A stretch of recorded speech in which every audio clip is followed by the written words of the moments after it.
आप सभी का हमारे यूट्यूब चैनल पे जितने भी स्टूडेंट्स 12th के बाद कंपटीशन तैयारी करना चाहते हैं उन सभी के लिए ये वीडियो बहुत इंपॉर्टेंट होने वाला है।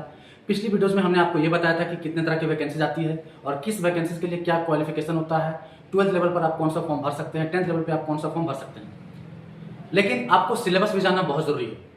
हालांकि मैंने उसमें सिलेबस भी थोड़ा सा डिस्कस कर दिया था, तो आप में से जो भी स्टूडेंट्स पहले वीडियो को नहीं देखे हैं कि कितने तरह की वैकेंसीज आती है, हम कौन सा वैकेंसी भरने के लिए एलिजिबल हो चुके हैं 12th के बाद, तो आप सबसे पहले उस वीडियो को जाके जरूर देखें। और आप में से जो भी स्टूडेंट्स हमारे वीडियोस को हमारे इस चैनल से लगातार जुड़ना चाहते हैं लेटेस्ट अपडेट के लिए या फिर पढ़ाई रिलेटेड के लिए, तो आप हमारे चैनल से जुड़ सकते हैं।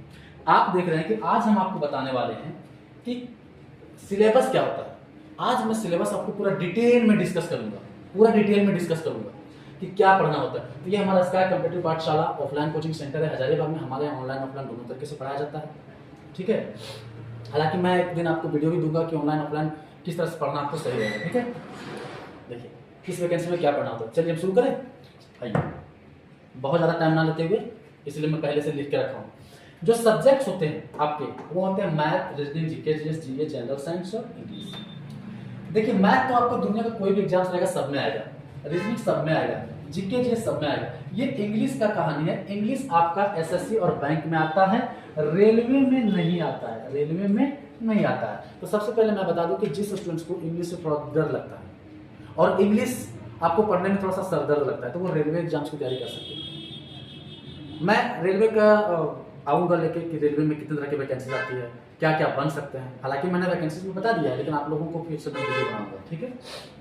अब तो जो भी स्टूडेंट्स रेलवे की एग्जाम्स की तैयारी करना चाहते हैं उनको इंग्लिश पढ़ने का सरदर्द नहीं रहेगा। बाकी आपको मैथ, रीजनिंग, जीके, जीएस सब पढ़ना पड़ेगा। अब आइए डिटेल्स सिलेबस को डिटेल में करते हैं। मैथ्स में आपको अर्थमेटिक और एडवांस दो तरीके का मैथ होता है, ठीक है। अर्थमेटिक और एडवांस। अर्थमेटिक में आप पढ़ते हैं कौन सा, जो profit and loss, SI CI, number system, LCM, HCF, ratio, average, ठीक है। इस तरह की चीजें जो चीज आप पढ़ते हैं वो आपके इसमें अर्थमेटिक में आता है, ठीक है। और एडवांस में आता है आपका जो आप ट्रिगो पढ़ते हैं, ट्रिग्नोमेट्री, ज्योमेट्री, स्टैटिस्टिक्स, इस तरह की जो भी चीजें होती है वो आपको एडवांस में पढ़ना होता है, ठीक है।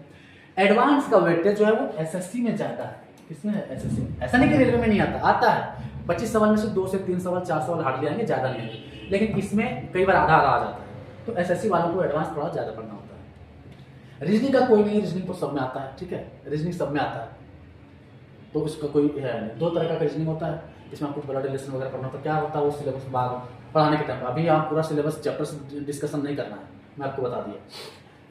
ये सबसे बड़ा चीज होता है ये वाला जो आप देखते हैं, जीके, जीएस, जीए।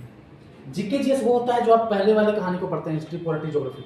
लेकिन जीए होता है जनरल अवेयरनेस, सामान्य जानकारी। ये वाला जीए सामान्य जानकारी, जिसको आप स्टैटिक भी कह सकते हैं और ये करंट अफेयर भी कह सकते हैं। ये आता है जीए में, ये आता है आपका किसमें, जीए में। जैसे कोई घटना हुआ, कोई किसी को पुरस्कार मिला, क्या मिला, कोई खेल हुआ, कौन जीता, कौन हारा, तो उस तरह की चीजें आपको जीए इसमें पढ़ना होता है। बाकी हिस्ट्री, पॉलिटी, ज्योग्राफी पढ़ना होता है। एक को आपको ध्यान देने की जरूरत नहीं है, आपको हिस्ट्री, पॉलिटी, ज्योग्राफी पढ़ना होता है।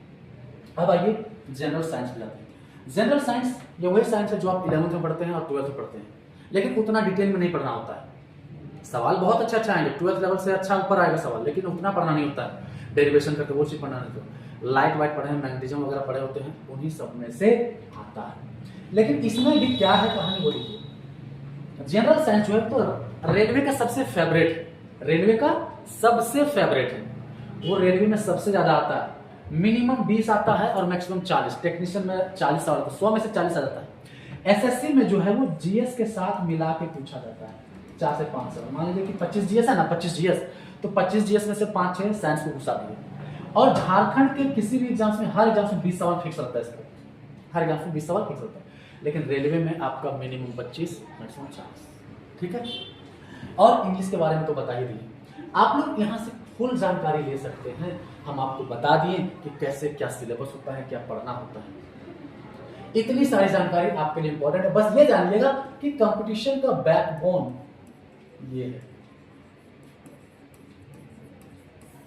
आप जीएस रट सकते हैं, साइंस रट सकते हैं, इंग्लिश तो रटने वाला ही है। सिर्फ ग्रामर जो है वो समझने वाला है, बाकी वोकैब तो आपको रटना ही है। एंटो साइन जो होता है वो तो रटना ही होता है, उसमें कोई टीचर्स का काम नहीं आएगा। लेकिन मैथ और रीजनिंग आपको समझने वाला पेपर है, समझने वाला पेपर है। अगर मैथ और रीजनिंग में आप गिरे हुए हैं तो बड़ा दिक्कत होगा। इसीलिए मैं बताता हूँ कि न्यू स्टूडेंट जो कंपटीशन में आ रहे हैं वो थोड़ा सा ऑनलाइन से अवॉइड करेंगे। हालांकि ऑनलाइन मैं भी पढ़ाता हूँ, लेकिन ये सच्चाई आपको कोई नहीं बताएगा। इसकी पूरी जानकारी मैं आपको अगले वीडियोज में दूंगा। तो आप में से जो भी स्टूडेंट्स चाहते हैं कि हम फुल डिटेल जानकारी लें कैसे पढ़ाते, वो हमारे इस चैनल से जुड़ जाइए। ठीक है, मिलते हैं अगले वीडियोज में। Thank you.